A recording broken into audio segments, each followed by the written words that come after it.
பழங்குடியின மக்களால் குலதெய்வமாக வழிபடப்பட்ட நீல்மாதவ் எவ்வாறு பூரி ஜெகநாதரானார் என்பதை இப்பதிவில் காண்போம். Welcome to mystery book. காலத்தை விரயம் செய்யாமல் கதைக்களத்துக்கு போகலாம் வாங்க. மகாபாரத போருக்கு பின்னர் கிருஷ்ணர் தனது இறுதி வாழ்நாள் நோக்கி பயணம் செய்ய தொடங்கினார். வனப்பகுதியில் ஒரு மரத்தடியில் தவத்தை மேற்கொண்டார். அந்த சமயத்தில் ஜரா என்னும் வேடன் மான் என நினைத்து கிருஷ்ணர் காலில் அம்பை எய்தினான். வேடன் எய்த அம்பு கிருஷ்ணர் காலை தைத்ததை பார்த்து அதிர்ந்து போனான். அவரிடம் மன்னிப்பு கேட்டு மன்றாடினான். எல்லாமே விதிப்படி நடக்கும் என்று கூறிய கிருஷ்ணர் ஒரு சிறு கதையை வேடனிடம் கூறினார். ராம அவதாரத்தில் நான் இருந்தபோது நீ வானர அரசன் வாலியாக இருந்தாய். மறைந்திருந்து தாக்கி கொன்றதால் துவாபர யுகத்தில் உன் கையால் எனக்கு மரணம் நிகழும் என உனக்கு வாக்குறுதி அளித்தேன் என்று கூறினார். இறக்கும்போது கிருஷ்ணரின் வயது 126. கிருஷ்ணர் உடல் விராவில் என்னும் ஊரிலிருந்து சோம்நாத்துக்கு எடுத்து சென்று சிதையூட்டப்படுகின்றது. உடல் முழுவதும் எரிந்த நிலையில் கிருஷ்ணர் இதயம் மட்டும் எரியவில்லை. வேடன் அஸ்தியை கடலில் கரைத்த போது இதயம் ஒருவித அதிர்வலையை உண்டாக்கியது. அதிர்ந்து போன வேடன் இதயத்தை ஒரு மரப்பெட்டியில் வைத்து சந்தைக்கு எடுத்து சென்றான். அங்கு உள்ளவர்களிடம் இது பகவான் கிருஷ்ணருடைய இதயம் என்று கூறி விற்க முற்பட்டான். அதை வாங்க யாரும் முன்வரவில்லை. என்ன செய்வது என்று அறியாமல் வேடன் ஒரு மரக்கட்டையில் வைத்து இதயத்தை நீரில் விட்டு சென்றான். அந்த பகுதியை ஆட்சி செய்த மன்னன் இந்திரதுமனிடம் வந்து சேர்ந்தது. பொருள் பற்றிய தகவல்களை அறிந்து கொள்ள விரும்பிய மன்னன் அமைச்சரவையில் ஆலோசிக்கிறார். அது கிருஷ்ணருடைய இதயம் என்பதையும் வேடன் விற்க முயன்றதையும் அறிந்து கொள்கிறார். அதை பத்திரமாக பாதுகாக்க எண்ணுகிறார்.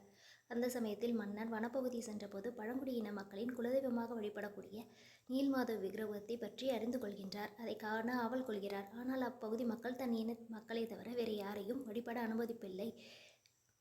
அனுமதிப்பதில்லை என்பதை அறிந்து கொள்கிறார். தன்னுடைய தலைமை பூசாரி வித்யாபதியை அழைத்து நீல்மாதவ் திருமேனியை தரிசிக்க வேண்டுகோள் விடுக்கிறார். வித்யாபதி பழங்குடியின தலைவரான விஸ்வபாசுவின் மகள் லலிதாவை சில காலம் காதலித்து மணமுடித்து வாழ்ந்து வருகிறார். மனைவியிடம் வேண்டி நீல்மாதவ் திருமேனியை காண செல்கிறார். அவர் வித்யாபதியின் கண்களை கட்டி மாதவ் இருக்கும் இடத்திற்கு அழைத்து செல்கின்றனர்.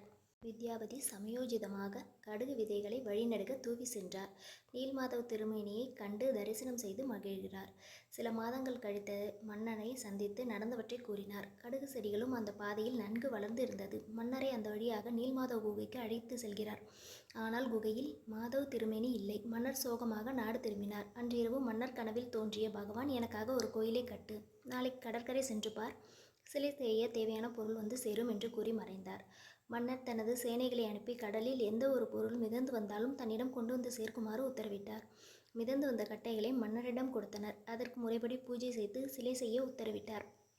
தேவலோக விஸ்வகர்மா முதியோர் உருவில் வந்து அந்த சிலையை 21 நாட்களில் செய்து தருவதாக கூறினார். வேலை முடியும் வரை அறையை யாரும் திறக்கக்கூடாது என்று அரசனிடம் கேட்டுக்கொண்டார். பூட்டப்பட்ட அறையில் தொடர்ந்து 15 நாட்கள் வேலை நடந்து கொண்டிருந்தது. உளி சத்தமும் கேட்டது. அதை அடுத்து வந்த 3 நாட்கள் எந்தவித சத்தமும் கேட்கவில்லை. சிற்பி உறங்கிவிட்டாரோ என்று எண்ணிய மன்னன் கதவை திறந்து அதிர்ச்சியில் உறைந்தான். சிற்பி அங்கு இல்லை. பாதி கை கால்களுடன் முழுமை பெறாத சிலை மட்டுமே அங்கு காணப்பட்டது. ஒரு அசரீரி ஒலித்தது. இந்த சிலைகளை அப்படியே பிரதிஷ்டை செய்துவிடு. இக்கோயிலில் வரும் பக்தர்கள் பொறுமையை கடைபிடிக்க வேண்டும் என்ற எண்ணத்துடன் செல்வார்கள் என்று கூறி மறைந்தது. கிருஷ்ணருடைய இதயத்தை பாதுகாக்கவே மன்னர் பூரி ஜெகநாத் கோயிலை கட்டினார். கிருஷ்ணர், பலராமர், சுபத்திரைக்கும் சேர்த்து சிலைகள் அமைத்தார். ஒவ்வொரு 12 வருடத்திற்கு ஒரு முறையும் மர சிலைகள் மாற்றியமைக்கப்படுகிறது. கிருஷ்ணருடைய இதயம் எந்த ஒளிப்பட்டாலும் இயங்க தொடங்கிவிடுமாம். வெறும் கையால் தொட்டால் அதிர்வை உண்டாக்குமாம். இதனால் இந்த இதயத்தை கண்களால் பார்ப்பதற்கும் வெறும் கைகளால் தொடுவதற்கும் யாருக்கும் அனுமதி இல்லை.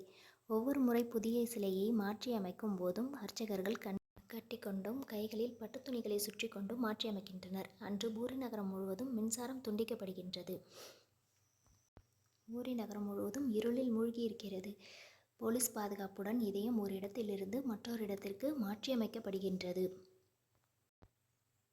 பழைய சிலைகளை அர்ச்சகர்கள் எடுத்து சென்று மனித உடல்கள் போல சடங்குகள் செய்து ஒரு பள்ளத்தில் வைத்து எரியூட்டுகின்றனர்.